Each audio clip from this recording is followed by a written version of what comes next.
Hey there and welcome to all the chuds, chudettes, and gooners out there. I'm Fox with RealMarcFoxx and you're watching Straight Gamer Zone. You're watching Straight Gamer Zone. Let's get into it with our first article from PC Gamer. Talks about PC games revenue will outgrow consoles by 2028. Analyst predicts. Well, if you actually check on Google, Gemini will run its AI search. It tells you that console gaming revenue has actually fallen below PC gaming revenue. I believe in 2024 or even 2023, PC gaming revenue had well surpassed consoles. And when I say consoles, I don't mean just one of them. I mean all of them combined together. So I don't know why this article makes it sound like it's gonna surpass console gaming for the first time. It has already done that. This is data from Newzoo, which I've heard of before. They basically aggregate a bunch of data together. You can go to Newzoo, get all that data for yourself, take a look at it. You may need a subscription to their website to get that. But basically, Newzoo forecasts that PC revenue will continue at a 6.6 annual growth rate between 2025 and 2028, although consoles are only expected at 4.4. There's no way to actually know this for sure. I do believe that there was another article, I don't know if it was from PC Gamer or a different website, but we expect that PC gaming will actually drop off in just how much it's growing. It's not going to decrease, it's just going to decrease in the level of growth because of the increasing costs of RAM, graphics cards, and other chips, storage, all that stuff. So as PC gaming gets more expensive, we may see a slight drop off in just how much it is leading beyond consoles. But also keep in mind, this is not PC gaming versus Nintendo. This is not PC gaming versus Xbox or versus PlayStation. This is PC gaming versus all of them combined. PC gaming is still king, but if you are gaming on a console, I want to hear about it. Let me know in the comment section below which console is your console of choice, because console gamers, even the console gaming peasants, are welcome here at the Straight Gamer Zone. And in PC-specific gaming news, we have an article from Tech Power Up. It says that Microsoft Direct Storage 1.4 brings quicker load times and smoother asset streaming. We've been told this before, so this is another case of the I'll believe it when I see it. I want to actually sit down, play the game, and be able to feel that it's loading faster. That should be shorter load screens, but not just the load screens, guys. This is also asset streaming. Asset streaming is something that happens on both PC and console. That's when you're playing a game, particularly games with really large levels or open worlds. When you're moving around in the game world, how much does it pause or hiccup? How much does it stutter? Do you notice that at points it has to take a few split seconds to kind of load something in? Do you notice something load in at a lower resolution and then pop in? This allegedly could help fix a lot of the texture pop-in issues, but I have not noticed a lot of benefit personally every time Microsoft brags about their direct storage. So hopefully this will actually fix that issue. Who knows if this will help with shader compilation, but there is some other technology out there. Microsoft has bragged that they may have a solution to those long shader compilation wait times on PC. That remains to be seen. Jumping on to X, formerly known as Twitter, we have the 1348X Voto official X account saying the bell tolls, the plague spreads, Eta Mater vow, the quest is yours to finish. Today, March 12th, 2026, Night Lesbialot, the game, has released, officially actually called 1348X Voto. I played the demo, did a video on it. It is not good at all. The reviews for this game are not very good. And if you take a look at the first response down there, oh, look at that. It's from me, Mark Fox. The bell tolls for thee. Ask not for whom the bell tolls. It tolls for thee. Because they hit a 24-hour peak of 407. I think just recently that might have jumped up to 420 something. They have 383 players as of when I measured that. And you can see right here, it's at a mixed rating, which seems to be about the best you can expect for this game. Even LGBTQIAP++ friendly website The Gamer, G-A-Y-M-E-R, said they really just can't recommend this game. They didn't give it a very good score.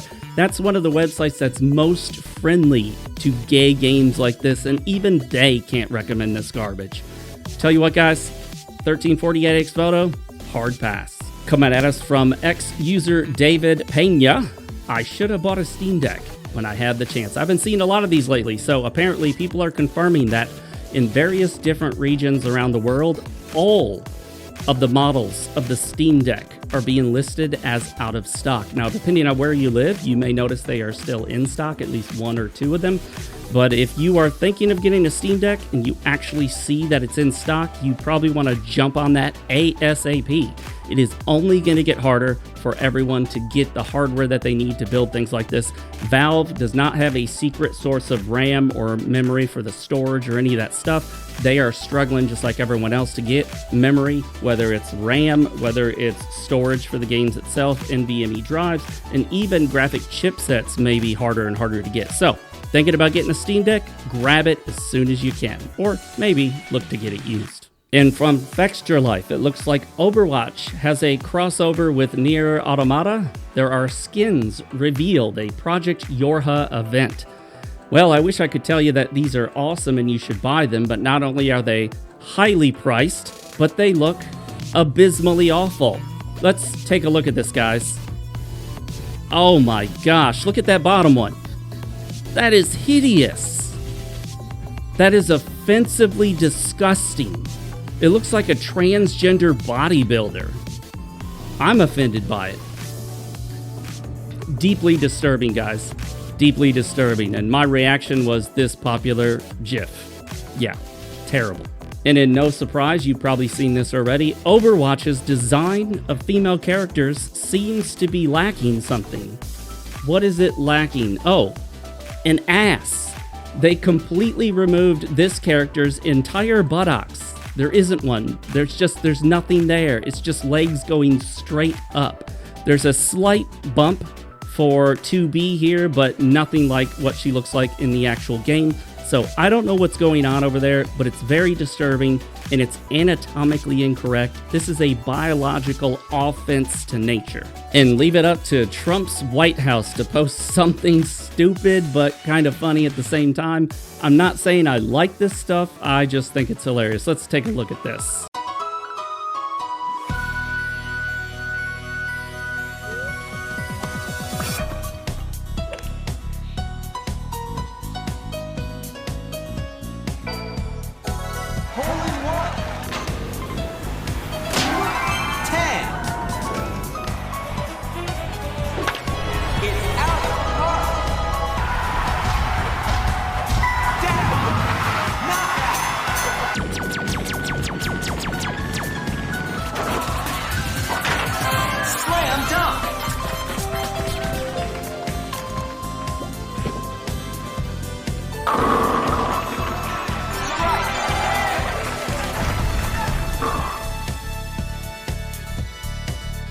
Wow, I don't know what to say about that. I'm not going to get political here. I'm just saying, I don't know.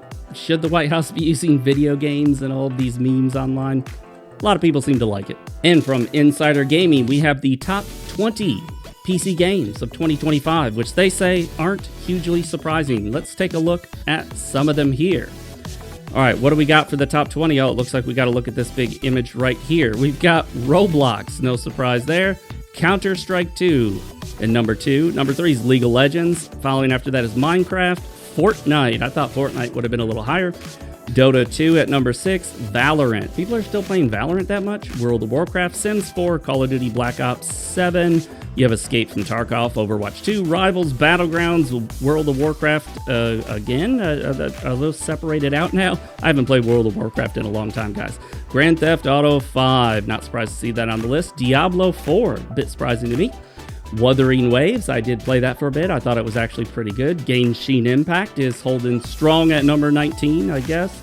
And then Apex Legends. Back when, I guess, you know, some developers actually knew how to make a good online shooter. I'm not taking a dig at Highguard, which died today, guys. I'm not taking a dig at them. I'm just saying, bye guard. And it looks like Intel is jumping on board with multi-frame generation. Their XeSS 3.0 SDK for game devs has 3x and 4x multi-frame gen mode. So if you don't know what this is putting a fake frame, an AI generated frame, in between the real frames. If you're going to do this, and I recommend you don't because it generates all sorts of artifacts and blurring and problems, I want real frames. But if you're going to do it, I do not recommend you go any more than 2x on the frame gen. That means one fake frame for every real frame. So you got real frame, fake, real, fake, real, and so on.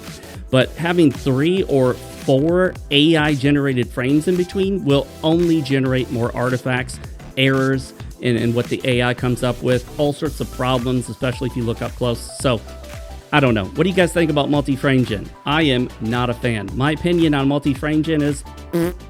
From Gematsu is Falcom to announce final Trails game during 50th anniversary. And they've said the Trails Beyond the Horizon 2 plot is already complete. I believe they are planning to create Trails from games until the year 2032. That's pretty wild. I guess this series has been incredibly popular. I haven't really been a big fan of it. The Trails in the Sky first chapter, the remake of Trails in the Sky, that one's okay. I played the demo quite a bit. I might eventually get around to buying the full version, but I don't want to buy it at full price. I find that the stories just don't grip me. The characters come off as anime stereotypes in many cases and tropes, but a lot of people love this series. Are you a huge Trails fan? And if so, let me know. Which one's your favorite? And we have Dual Shockers with a really stupid article because they ranked every Dragon Age game and they got the rankings horrifically wrong. Just about every one of you is going to disagree with this ranking, I guarantee it. They put Dragon Age 2 at number 4. Now, granted, yes, Dragon Age 2 was bad, but they claim it was undervalued and underrated. I don't think so. Dragon Age 2 betrayed the first game in the series, and that's why most people didn't like it. Definitely deserves to be towards the bottom of the list, but guess what, guys? Dragon Age Veilguard was rated better than Dragon Age 2. No, I'm sorry. Veilguard? No. Dragon Age the Fail Hard belonged in that number 4 spot, clearly.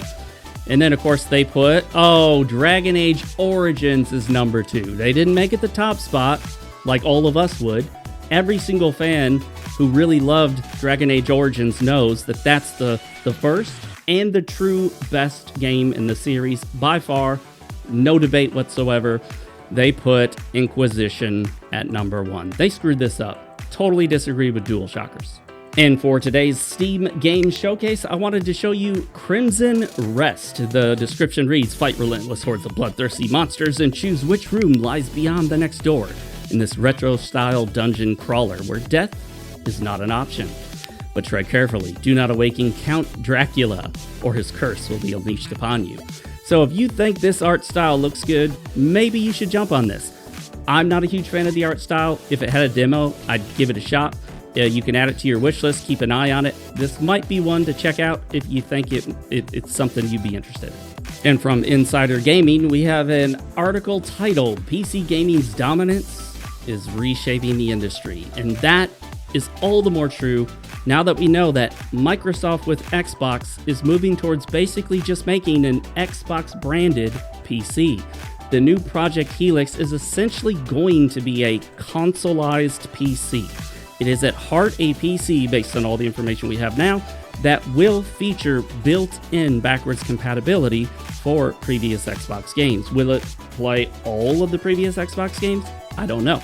But basically, Microsoft is pushing things in the direction of PC. So if you're ignoring PC in 2026, you're doing it wrong. And that, I totally agree with.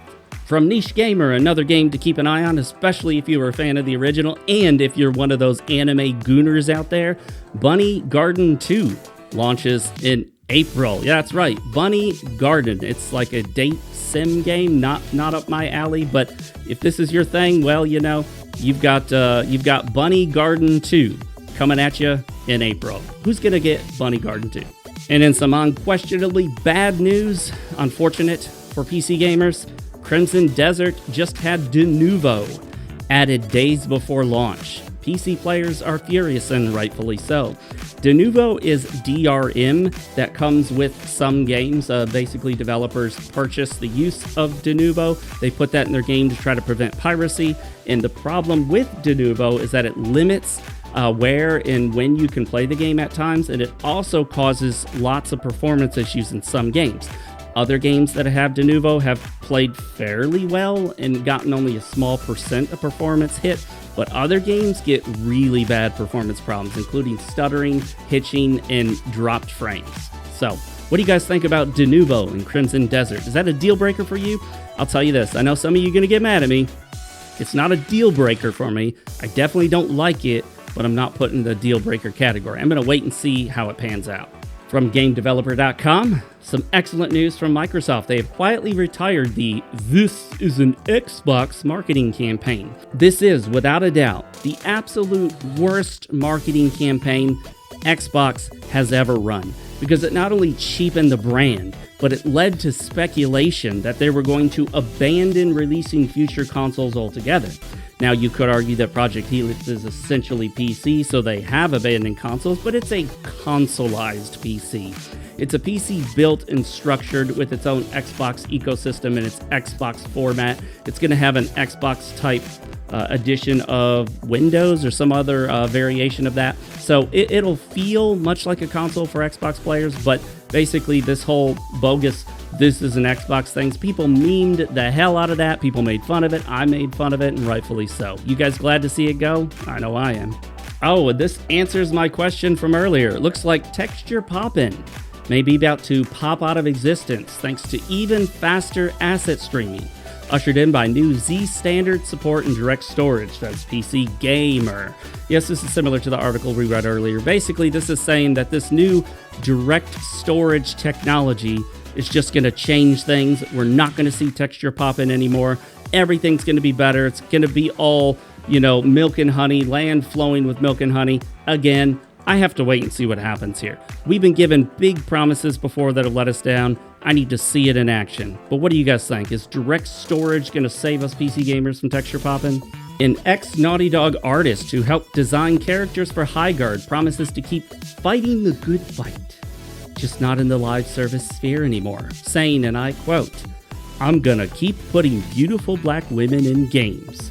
This comes at us from Eurogamer, but who is it that's gonna keep putting beautiful black women in games? Del Walker. Who is that? I don't know. Look, I get it. If you are black and you want to put attractive black characters in games, I get that. If you're Asian and you want to put attractive Asian characters in games, I totally get that too. And if you're white and you want to put attractive white characters in games, I also get that. Don't have a problem with that. But the thing here is, this is probably part of some woke movement. I don't know who Del Walker is, so you know what? Let's do this. Let's look this guy up real quick. Del Walker, lead character artist contributing to many award-winning games. So yes, he is an actual black guy, so that makes sense. He's trying to represent his own people. I'm not going to rag on him too much about this, but I will say that in this current woke DEI environment, probably not the best thing to say that.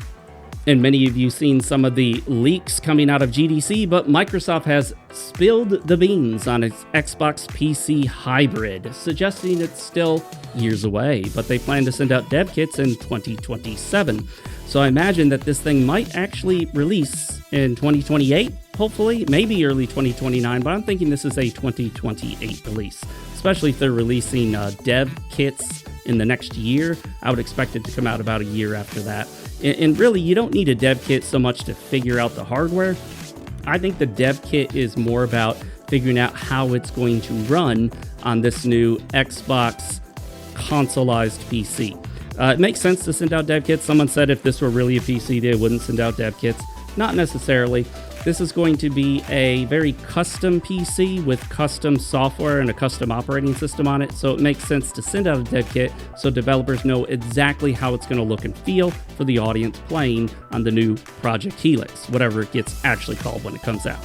And in some fascinating news from videocards.com, for Windows 11 users, Microsoft is bringing their Xbox mode to Windows 11 PCs in April, which is actually shocking.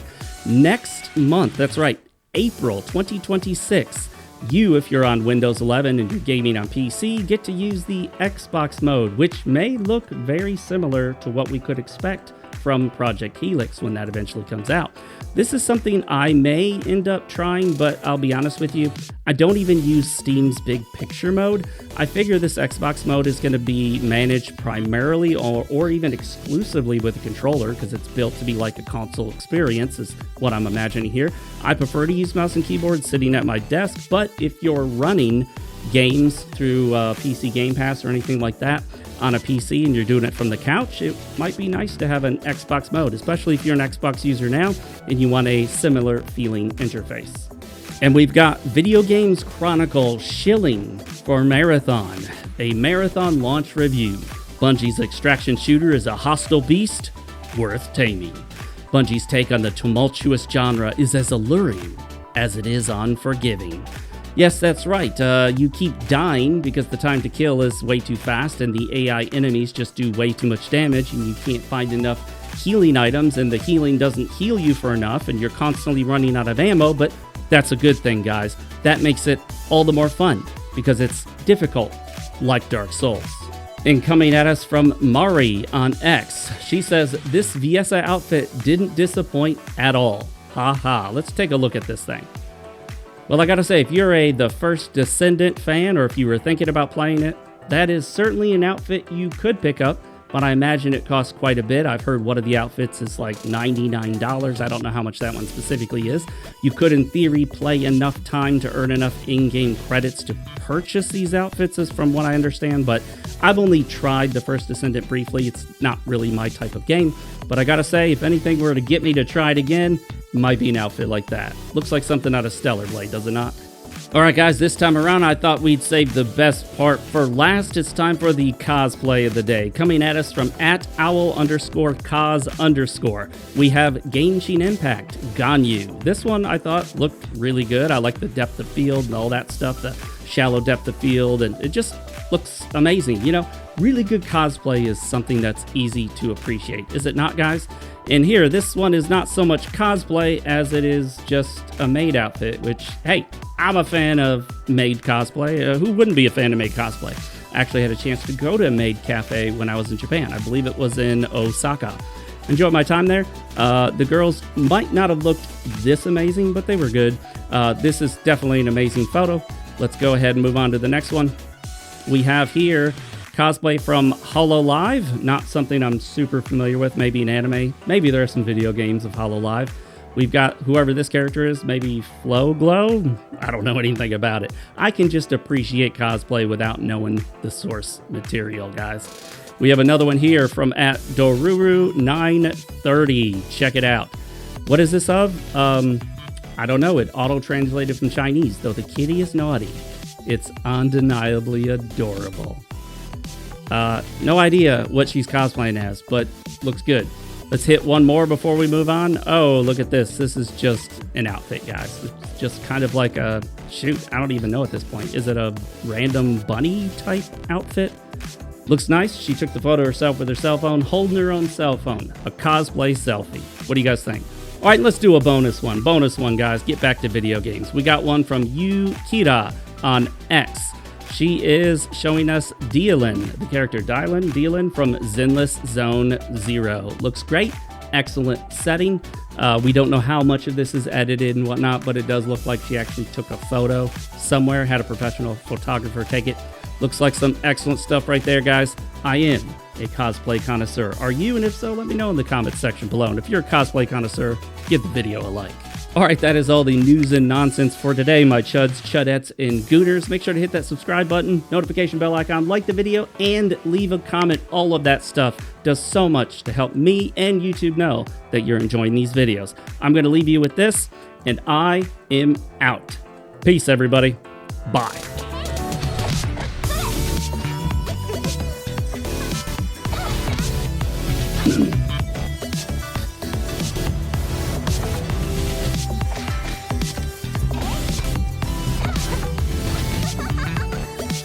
Play with a friend, or play with yourself. Dead or alive, streamed beach volleyball.